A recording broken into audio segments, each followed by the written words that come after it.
બીજું લોહી મૂકી દીધું છે આપણે. એમાં આપણે એડ કરી દઈશું આ 2 દૂધની થેલી. ફ્રૂટ સલાડ કરવાનું છે એટલે આપણે દૂધ ખાલી કરી લીધું છે લોયામાં. તો આપણે ગેસ શરૂ કરી દઈશું, દૂધને ઉકળવા દઈશું. તો ગેસ પણ શરૂ કરી દીધો છે. અહીંયા વાટકો લઈ દીધો છે.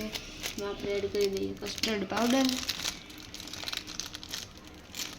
આ વાળો લીધો છે કસ્ટર્ડ પાવડર, જોઈ શકો છો તમે.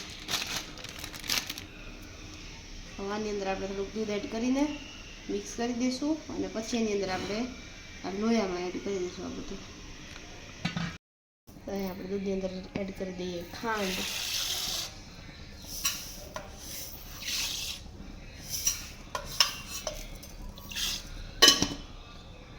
દૂધની અંદર આપણે ખાંડ એડ કરી દીધી છે.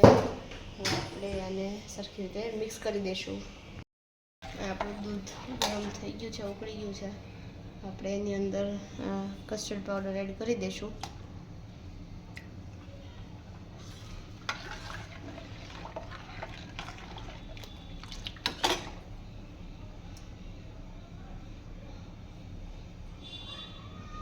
આની અંદર આપણે કસ્ટર્ડ પાવડર એડ કરી દીધો છે. હવે આપણે એની અંદર એલચી પણ એડ કરી દઈશું.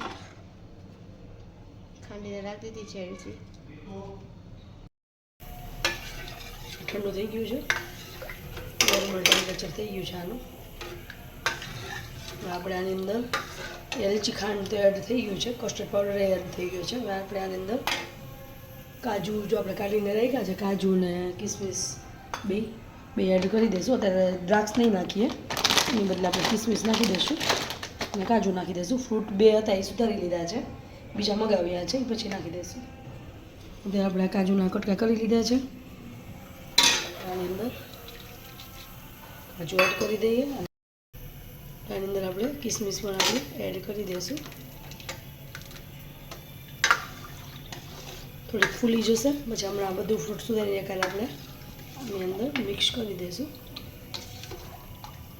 એકદમ ઘાટું આપણે દૂધ થઈ ગયું છે, કસ્ટર્ડ પાવડર પણ નાખ્યો છે અને ઉકાળ્યું પણ છે, મસ્ત થઈ ગયું છે. આપણે આની અંદર આપણે ફ્રૂટ નાખી દઈએ.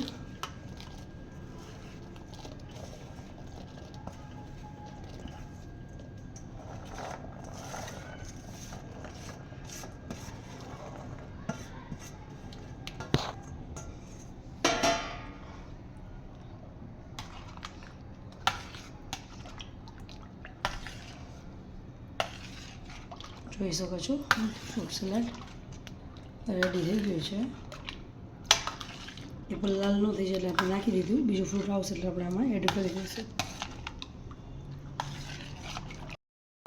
દાળના દાણામાં બહુ મસ્ત લાગે, કલર એટલો સરસ લાગે ને, એકદમ બ્રાઉન કલરના દાણા છે.